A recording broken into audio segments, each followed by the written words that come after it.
श्री राधा वल्लभ श्री हरिवंश श्री वृंदावन श्री वंचन। सदगुरुदेव भगवान के चरणों में साष्टांग दंडवत प्रणाम करते हुए आज माता सबरी के पावन चरित्र का श्रवण करेंगे। माता सबरी का जन्म दक्षिण भारत में एक भीलनी परिवार में हुआ था और बहुत ही उस समय जो व्यवस्था थी, वर्ण व्यवस्था थी, उसमें अछूत जाति में उनका परिवार आता था। उनकी जो है आयु बढ़ती गई और विवाह योग्य जब सबरी माता हो गई तो उनके पिता, उनके परिवार वालों ने उनकी शादी करने का विचार किया और शादी उनका जो है निश्चित समय पे जो है तय हो चुका था। परिवार, रिश्तेदार और जितने भी सगे संबंधी थे उनकी आओ भगत करने के लिए, खातिरदारी करने के लिए जो है बहुत सारे पशु, बकरी, गाय, बैल, भेड़, ऐसे बहुत सारे जो पशु थे उनका जो है उनको काट के उनका मांस जो है उन लोगों को निमंत्रण में और शादी में जितने आने वाले थे उनको देने वाले थे। सबरी माता को यह पता चला कि हमारे निमित्त, हमारी शादी के निमित्त जो है और इन पशुओं की बलि दी जाएगी तो ये सही नहीं है, क्योंकि भक्ति का उदय उनके पूर्व संस्कार में था। ठाकुर जी की कुछ लीला रही होगी जिसके कारण वो जो है उन्हें एक निम्न जाति में जो है कहना तो अपराध है, क्योंकि ठाकुर जी कहते हैं सब मम प्रिय सब मम उपजाए। उस ठाकुर जी के तो सारे प्रिय हैं। यह नहीं कहे वो जाति धर्म, वो बोले सब मम प्रिय सब मम उपजाए, अर्थात सारे ब्रह्मांड में जी जो भी आप देख रहे हैं सबको ठाकुर जी ने उत्पन्न किया और ठाकुर जी ही बने हैं।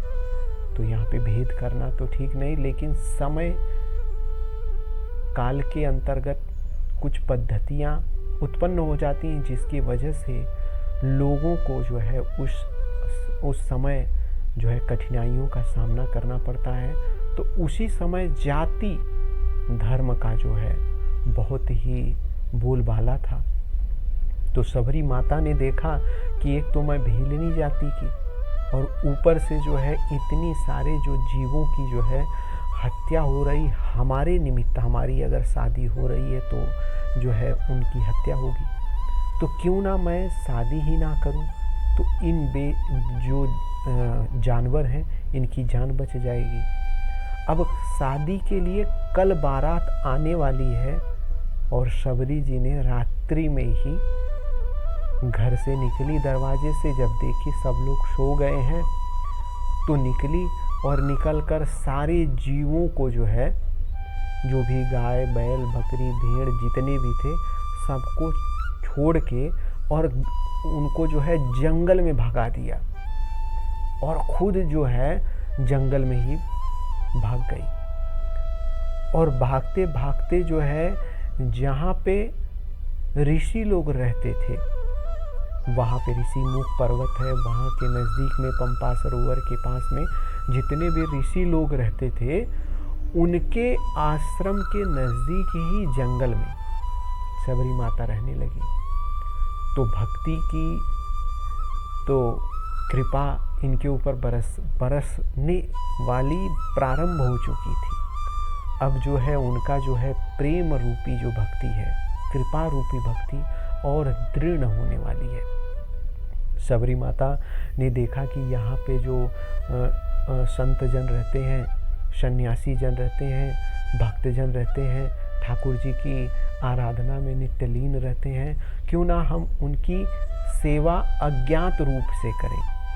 अज्ञात रूप से मतलब कि वो तो है जाति की भीलनी, अछूत जाति की है, तो कोई उनका जो है स्पर्श क्या, उनका मुख दर्शन करना जो है उस समय स्वीकार नहीं करता था। अगर कोई अछूत जाति का दिख गया तो उससे लोग घृणा करते थे, उस समय की बात है। तो स्पर्श और उनकी सेवा लेना, तो ये तो जो है बहुत ही मतलब कठिन था। तो इसके लिए माता शबरी ने ठाकुर जी की प्रेरणा से एक उपाय उनको सूझी कि क्यों ना जब संतजन स्नान के लिए जाते हैं और कुछ भोजन प्रसाद के लिए, यज्ञ के लिए लकड़ियाँ इकट्ठा करने जाते हैं, तो क्यों ना मैं उनका जो है सहयोग करूं। तो शबरी माता ने जब संतजन सरोवर में स्नान करने जिस मार्ग से जाते थे, उस मार्ग को वो लोग जो है माता शबरी जो है बुहारती थी कि कहीं किसी संत को पत्थर ना लगे, कंकड़ ना लगे, रास्ता साफ रहे, सुगम रहे। ये माता शबरी अर्धरात्रि में ही कर देती थी, क्योंकि ब्रह्म मुहूर्त में सारे संत जाते थे उस रास्ते थे। तो अज्ञात सेवा करना प्रारंभ कर दिया माता शबरी ने। और फिर जो है जब संतजन वैष्णवजन जाते थे स्नान करने, तो उस समय जो है माता शबरी अज्ञात रूप से उनके आश्रम के पास में लकड़ियाँ जो है, ईंधन जो है भोजन प्रसादी यज्ञ के लिए उन लोगों के लिए, वो आश्रम के द्वार पर रख देती थी। ये प्रक्रिया कई दिनों तक, महीनों तक चली। तो संत जो थे उन लोगों ने सोचा कि हमारे पुण्यों का फल ये अज्ञात रूप से कौन ले रहा है। क्योंकि अगर आप किसी भी संत, किसी भी वैष्णव, किसी भी भक्त को जो है अज्ञात रूप से आप जो है उनकी सेवा कर रहे हैं, तो उनका जो पुण्य है, उनका जो भजन है, उनका वो फल आपको प्राप्त होगा। तो कभी भी कोई भी सेवा हम अगर किसी संत का कर रहे हैं, किसी वैष्णव का कर रहे हैं, किसी भक्त का कर रहे हैं, या प्राणी मात्र किसी भी जीव का कर रहे हैं, तो उसके प्रति जो है अपना अहंकार, लगाव या कोई मनोरथ सिद्ध न हो। अज्ञात रूप से, जैसे बोलते हैं ना कि सेवा या दान नेकी कर दरिया में डाल।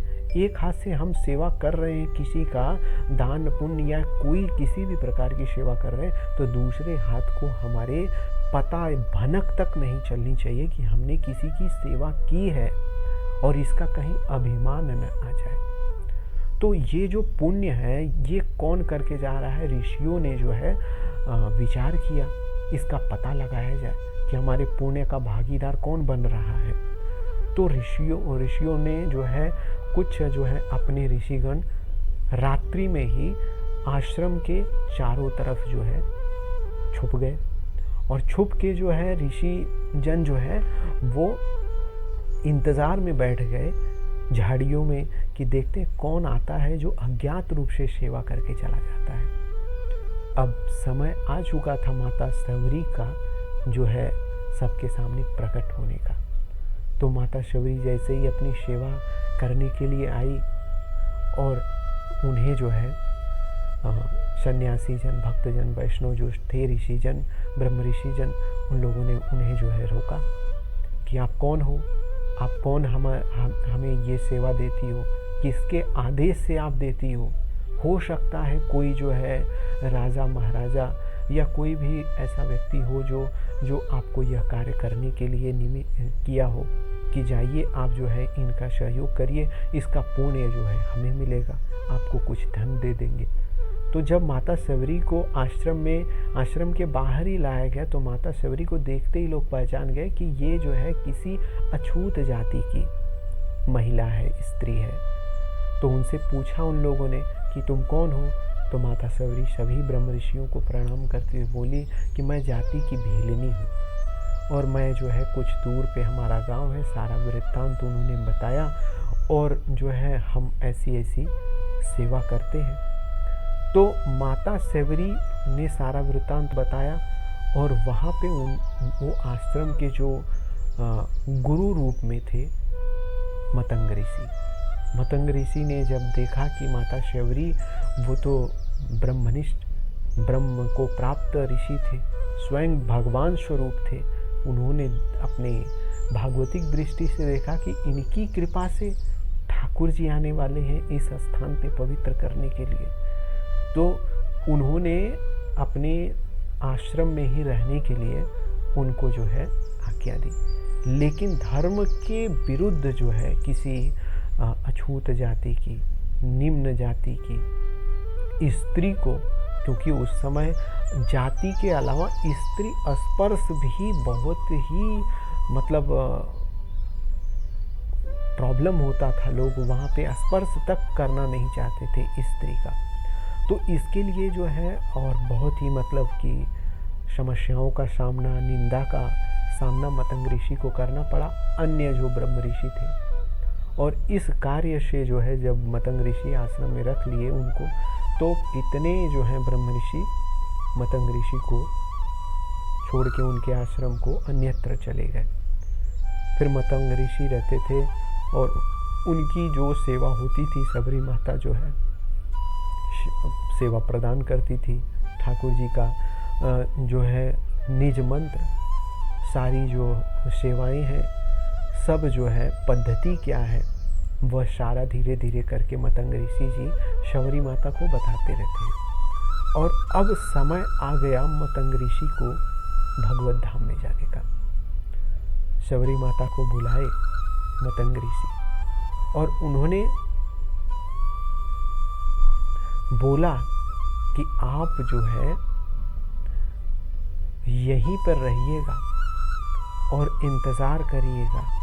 साक्षात ब्रह्म जो है वो अयोध्या में महाराज चक्रवर्ती सम्राट महाराज दशरथ के घर पे अवतरित हुए हैं और वह इस समय लीला करते करते हमारे पास आएंगे। और हमारा तो वक्त हो चुका है प्रभु के पास जाने का, नित्य धाम में जाने का। लेकिन आप जो है रहना, यह आश्रम में रहना, आपसे प्रभु मिलने के लिए आएंगे, आप इंतजार करना। ऐसा कहते हुए सारा जो है अपनी सेवा, सारा पद्धति बता के जो है मतंग ऋषि चले गए। और जो है शबरी माता जो है अपनी नित्य ठाकुर जी की सेवा जो भी पद्धति देके गए थे और नित्य इसी इंतजार में रहती कि कब मेरे प्रभु आएंगे, राम लखन सांवल गौर दो जोड़ी आएगी और कब मैं उनको जो है देखूंगी, उनकी सेवा करूंगी। और अपने को ग्लानि भी महसूस करती थी माता कि इस भीलनी के घर पे, भीलनी के आश्रम में इस नीच पामर के इधर ठाकुर जी आएंगे, जगतपति आएंगे। अपने को तिरस्कार करती थी सबरी माता। और उधर जो है जितने भी मतंग ऋषि के अंतर्ध्यान ब्रह्मलोक चले जाने के बाद जितने भी ब्रह्म ऋषि थे वो अन्य आश्रम बनाकर वहाँ पे रहने लगे। लेकिन वह लोग जो है सबरी माता से जो है जलन की भावना रखते थे। एक दिन स्नान करने के लिए एक ही सरोवर था, तो वहाँ पे जो है माता शबरी जा रही थी, आ रही थी और इधर से जो है ब्रह्मऋषि लोग जो है स्नान करने के लिए जा रहे थे सरोवर में। माता शबरी के प्रति जो है उन लोगों का जो है भावना जो है गलत हो गई कि ये नीच जाति की, ये ऐसी जो है वो करके जो है निंदा करना और उनके प्रति जो है हेय भाव रखना ऋषि जो है करते तो थे, अभी प्रकट रूप से जो है प्रारंभ कर दिया। और माता शबरी लज्जित होकर जो है कि हमारा दर्शन हो गया ब्रह्म ऋषि को, ये लोग स्वीकार नहीं करते हमें। और फिर माता शबरी जो है निंदा और जो भी था वो सुनते सुनते अपने आश्रम में चली गई। लेकिन इस भाव को जो है ठाकुर जी सुन रहे थे, इस उलाहना को, इस अनचेष्टा को, ब्रह्म ऋषि के चेष्टाओं को ठाकुर जी सुन रहे थे। जैसे ही ब्रह्म ऋषि जो है सरोवर में स्नान करने गए और सरोवर का जल स्नान एक डुबकी लगाया कि सारा सरोवर का जल रक्तमय हो गया। और उन लोगों ने शबरी माता के प्रति और जो है हेय दृष्टि हो गई कि इसी भीलनी के स्पर्श से ये सारा सरोवर का जल जो है अशुद्ध हो गया, पवित्र हो गया। अपनी गलती ना ऐसा कि भगवत अपराध, वैष्णव अपराध किसी भक्त का अपराध हो गया, ये नहीं सोचकर वो लोग और उनके ऊपर और जलन करने लगे। और इधर माता शबरी अब जाना भी बंद कर दी, अपने घर पे रहती, कभी कभार जाती, मटके में जल भर कर लेके आ जाती, उसी से जो है अपनी सेवा जो भी करती थी। अब वक्त आ चुका था ठाकुर जी के आने का, दर्शन देने का, कृत करने का। ठाकुर जी इधर माता सीता का जो है अपहरण हो चुका है, जो माया रूपी सीता है, लीला विहार ठाकुर जी कर रहे हैं। हमारे लिए, हम सभी को जो है मनुष्यों को दिखाने के लिए कि एक मनुष्य को कितना धैर्य रखना चाहिए, क्या क्या घटनाएं घटित होती हैं उसके जीवन में, ये सारा बताने के लिए ठाकुर जी जो है धरती पर अवतरित होते हैं। और पुरुषोत्तम श्री राम वो तो एकदम जिस प्रकार एक व्यक्ति रहता है उस प्रकार जो है सारी लीलाएं, सारी चेष्टाएं करते हैं। माता सीता का अपहरण हो जाता है, हे खग हे मृग करते हुए जो है माता सीता को ढूंढते हैं। और ढूंढते ढूंढते पंपा सरोवर के पास, उसके पहले जो है माता शबरी का आश्रम है, मतंग ऋषि का आश्रम है, वहाँ पे पहुँचते हैं। और पहुँचकर जो है पूछते हैं अन्य लोगों से कि यहाँ पर कोई शबरी माता का आश्रम है, कहीं कोई भीलिनी नाम की संता रहती हैं, भक्तनी रहती हैं। तो लोग जो है बोलते हैं हाँ वहीं आगे है। लेकिन तो किसी को तो पता नहीं था ना, कि पहले तो मोबाइल या फोटो चलता नहीं था कि यही ठाकुर जी हैं, यही प्रभु हैं। लोग बोल देते थे हाँ कोई होगा जो मिलना चाहता है, दो नवयुवक हैं। तो जब ठाकुर जी पहुंच गए शबरी माता के इधर, और शबरी माता को तो गुरुदेव मतंग ऋषि ने बता के पहले ही गए थे कि सांवल गौर दो आएंगे और दोनों के कंधे पर जो है धनुष बाण रहेगा और एकदम जो है बनवासी के रूप में रहेंगे। माता शबरी तो देखते ही पहचान गई ठाकुर जी को। और उसके पहले ही एक लीला, एक सेवा करती थी शबरी माता। नित्य प्रतिदिन ठाकुर जी की ओट में आने के इंतज़ार में जिस मार्ग से प्रभु आएंगे रोज़ फूल बिछाती थी, पावड़े बिछाती थी, और रोज़ डलिया में जाकर स्वादिष्ट मीठे फल चख के लाती थी कि कहीं प्रभु को जो है कोई फल कड़वा, तीखा, खट्टा ना लग जाए। खुद चखती थी स्वादु और अच्छा मीठा फल जो है अपनी डलिया में नित्य लाती थी। और ये प्रक्रिया कितने वर्षों तक चली वो तो माता शबरी को ही पता है। अब प्रभु आ गए हैं और माता शबरी देख रही है और अपनी आंखों को मल रही है कि कहीं कोई भ्रम तो नहीं है। बार बार उम्र भी हो चुकी है और बार बार जो है अपनी आंखों को मल रही है, कहीं कोई भ्रम तो नहीं है। और इतने में प्रभु जो है माता शबरी के पास आते हैं और उनको स्पर्श करके माता शबरी से पूछते हैं क्या यही मतंग ऋषि का आश्रम है, क्या यहीं पे माता शबरी रहती हैं? यह शब्द सुनते ही माता शबरी के प्रेमाश्रु प्रवाहित हो चुके थे कि प्रभु आप इस तुच्छ भिलनी के इधर, शबरी के इधर, ये तुच्छ जो है आपकी दासी है, यही है भिलनी। प्रभु को जो है किस प्रकार जो है सेवा की जाए, क्या किया जाए, सब एकदम बाबरी हो गई माता शबरी कि क्या करें क्या नहीं करें। फिर जो है किसी तरह भगवान जो है उन्हें सांत्वना दिए, आप बैठिए, हम ही हैं दशरथ नंदन राम और ये मेरा छोटा अनुज लखन। फिर माता शबरी धीरे धीरे बातचीत करते हुए प्रभु की जो है जो भी आरती पूजा प्रसाद प्रभु को देती हैं, प्रभु ग्रहण करते हैं। और उस समय भगवान श्री राम जो है माता शबरी को नवधा भक्ति, देते हैं, लेकिन नवधा भक्ति वो माता शबरी के अंदर तो सारे विद्यमान है।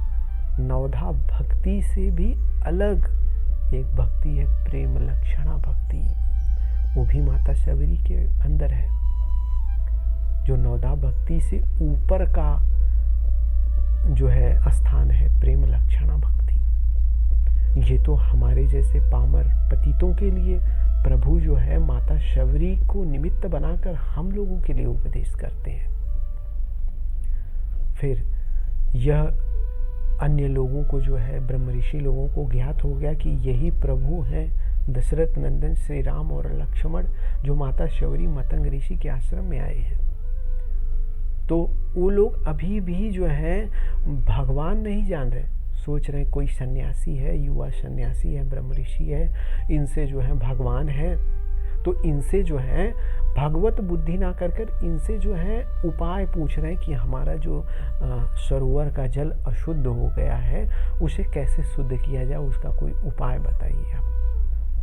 यह उपाय लेने के लिए अन्य ब्रह्म ऋषि सन्यासी जन ठाकुर जी के पास आते हैं, लेकिन आश्रम के बाहर ही खड़े हैं। जब प्रभु जाने लगे माता शबरी से आज्ञा लेकर, तो उससे पहले ब्रह्म ऋषि और माता शबरी को बुलाया उनके आश्रम में ही, और बुलाकर पूछा आप लोग आश्रम में क्यों प्रवेश नहीं कर रहे। तब प्रभु बुला रहे हैं तो ऐसा हो नहीं सकता कि कोई ना आवे।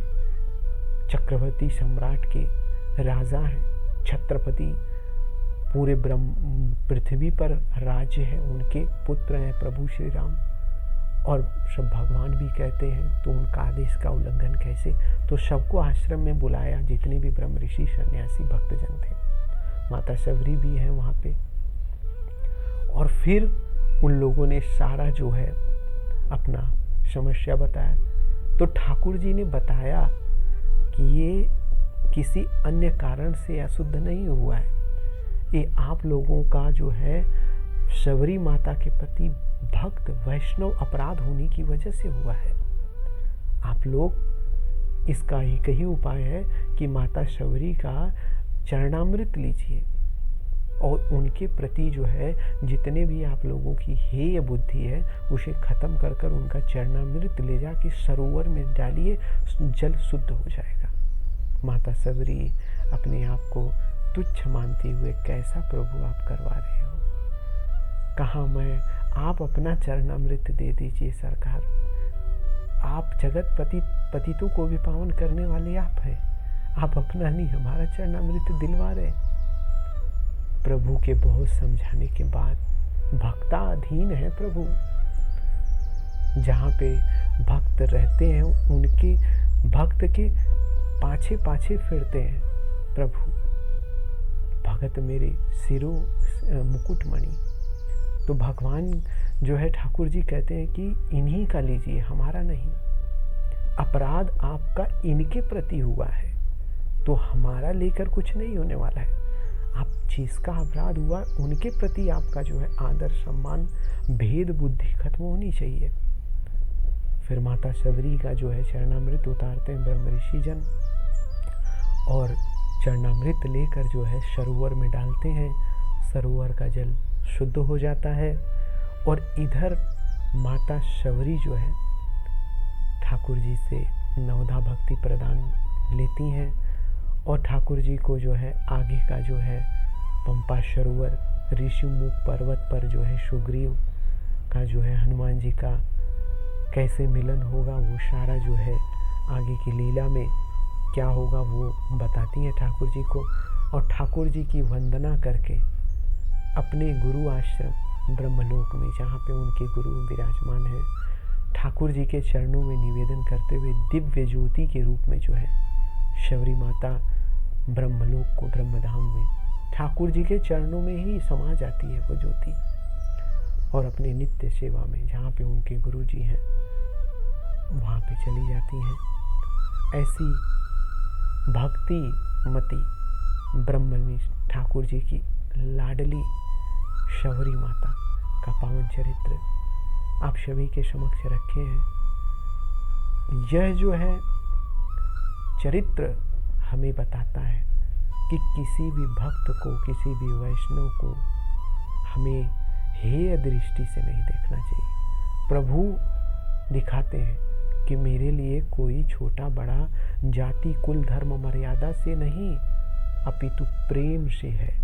मैं प्रेम देखता हूँ, जाति धर्म कुल मर्यादा नहीं देखता हूँ। मैं जाति धर्म में तो ब्रह्म ऋषि थे, लेकिन उनके आश्रम में न जाकर प्रभु सबरी माता के घर पे जाते हैं।